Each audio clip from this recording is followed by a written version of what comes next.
You all have inner child wounds. I have them. My biggest inner child wound is the father wound and the needing to feel validated, accepted, wanted, the fear of abandonment and rejection because my biological dad was not present while I was growing up. So you have to find ways to nurture your inner child and tap in to nurturing that, to heal that part of you. Protecting your peace is very important. Cutting out negative people, cutting out people that are not good for you, people that do not bring some kind of safety and peace into your life. You can't have them, okay? And you have to keep boundaries and keep those people out. I know anybody that is going to create any chaos in my life or that is not good for me, I cut them out. It's like I don't even know you anymore. So we have to protect our peace, and nurturing our inner child is very important. Hello, hello. Hello, everybody. Welcome back to the Savage Healing AF podcast. Hope you guys are having an amazing week. Hopefully Halloween was good. And can you believe that in 3 weeks, it'll be Thanksgiving and then Christmas, and then we are into 2026. So I don't know about you, but I am done with 2025 because I've dealt with enough shit in 2025 that I am like over it, and I'm just ready to let's get on with 2026 so we can have better results, right? So hopefully you guys are getting prepped. I know there's been a lot of Christmas shit that is coming out already, and we even haven't made it to Thanksgiving yet. I know my neighbors decorate for every season. They've already decorated for Thanksgiving, and I've seen a few Christmas trees up.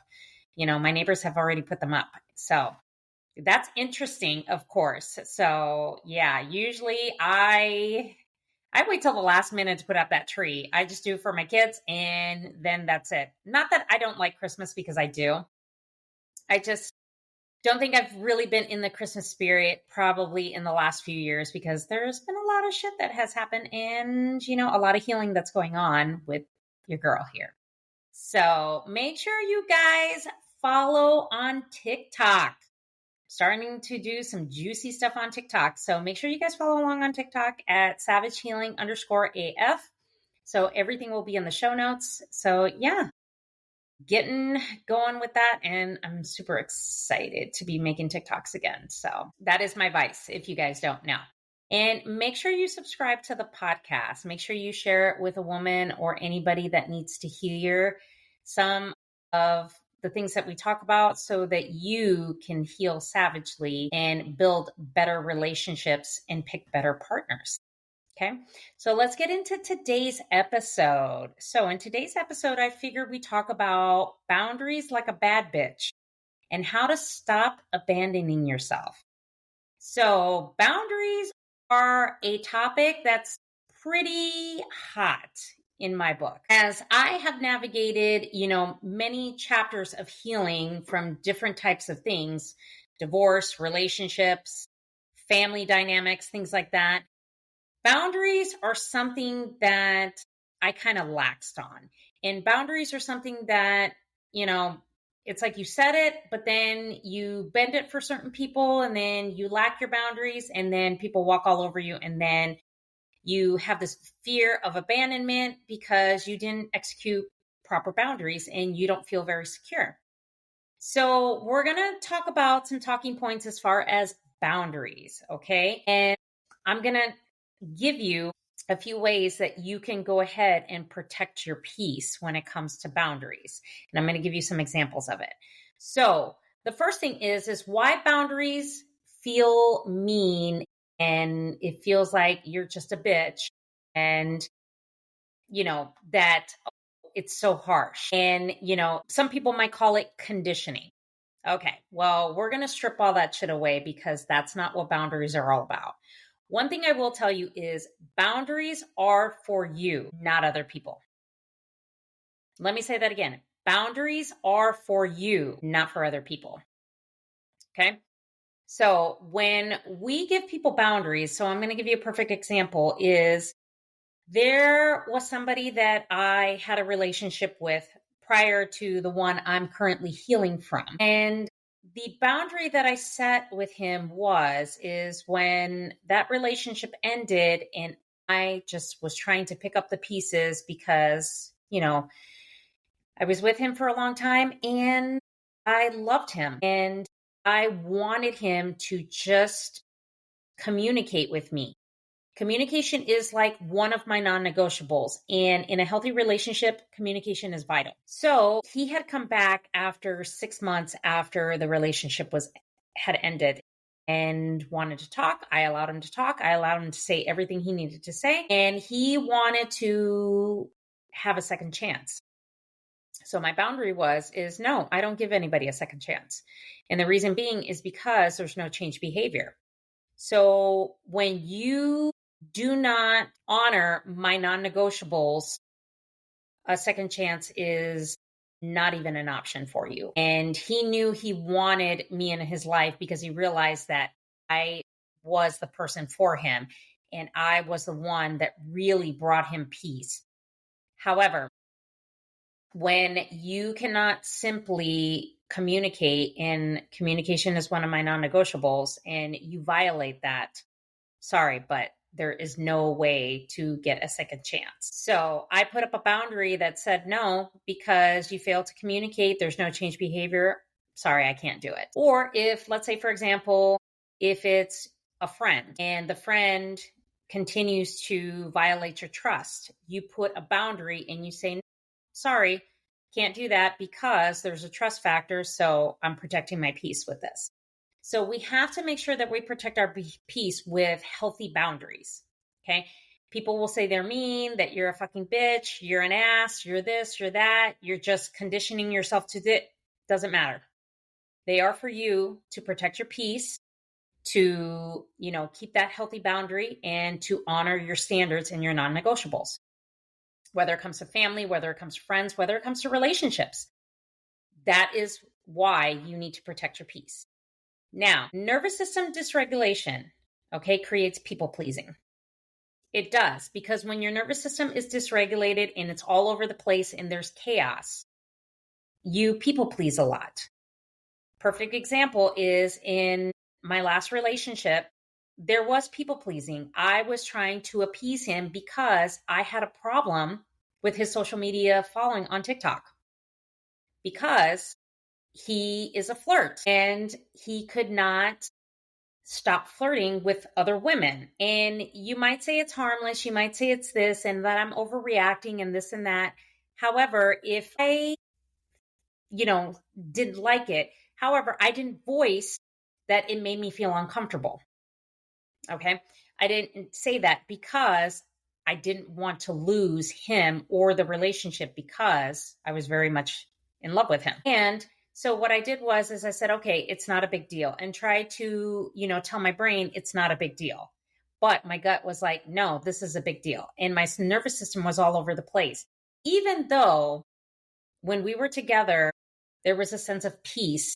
And yes, my nervous system was calm and my brain was calm. However, when we weren't together, it was chaotic for me. And what I should have done is put the boundary and say, okay, you have a relationship with me.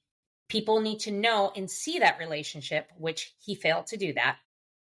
So, and there was a lot of people pleasing because there was a lot of things that made me uncomfortable. Another example is the prior relationship to that is he had a problem with the co-parenting of me and my ex-husband. He didn't like the way he spoke to me, which is a valid reason. However, when it came to co-parenting, it really isn't his lane. It is me to go ahead and navigate that situation.